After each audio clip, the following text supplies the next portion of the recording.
Good afternoon. My name is Davon.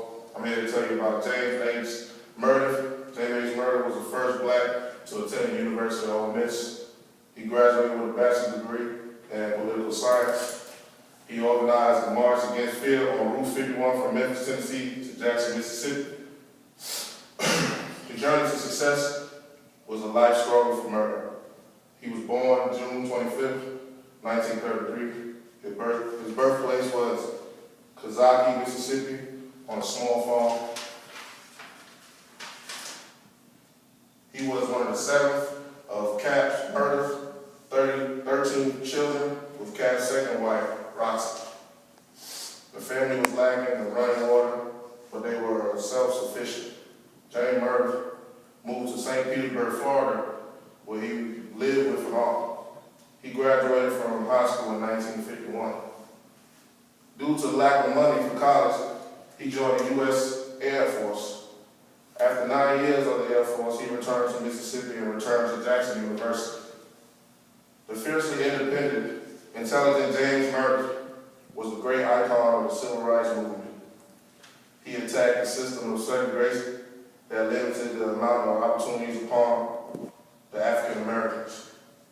Inormative correctly pursued the Kennedy's administration would therefore be on his side of enrollment at the old Mrs. boiled down to power struggle between the federal and state government. Inormative submitted his application to the registration at the university. Along with a photograph of himself in the state, I am an American Mississippi Negro citizen, but he was denied admission. He scored of the earliest important victories against segregation with the help from Mr. Medgar Evers and the NAACP with his battle to integrate Ole Miss. March Against Fear, after he graduated from Ole Miss, Inormative spent in Nigeria, where he studied economics at the University of Davon. In June of 1966, Inormative organized the March Against Fear along Route 51 from Memphis, Tennessee to Jackson, Mississippi. The purpose for the March Against Fear is to encourage black voters to overcome the fear that often kept them from the polls. On the second day of the march, Inormative was wounded by scores of shotgun pellets fired by James Norvell, who had waited in an ambush along the march route. Inormative's historic works left a legacy in the state of Mississippi. Inormative received his law degree from Columbia in 1968.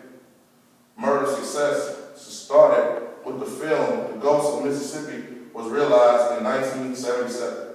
He returned to Mississippi in 1971, setting in Jackson and opening nightclubs, investment banking, cosmetic sales, farming, television repair were among the businesses at which he tried at hand.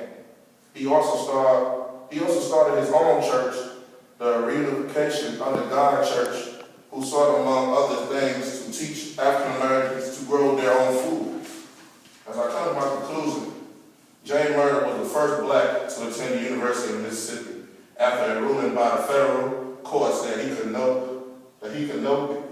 not be denied admission.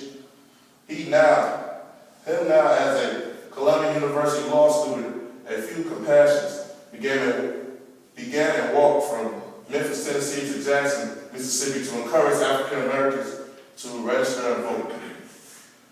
The answer to the racial problem in America is to not deal with it at all and to find the forefathers that were in the making of the Constitution. You go to understand that the state of Mississippi was a rebellion. It has rebelled against the United States now that it has difficulties for a story against black African Americans. But that was actually what happened. James was sent to Ole Miss as a black African American. His photograph, because of him being African American, was denied. He quoted, "I am an American Mississippi Negro who trying not fit in this society.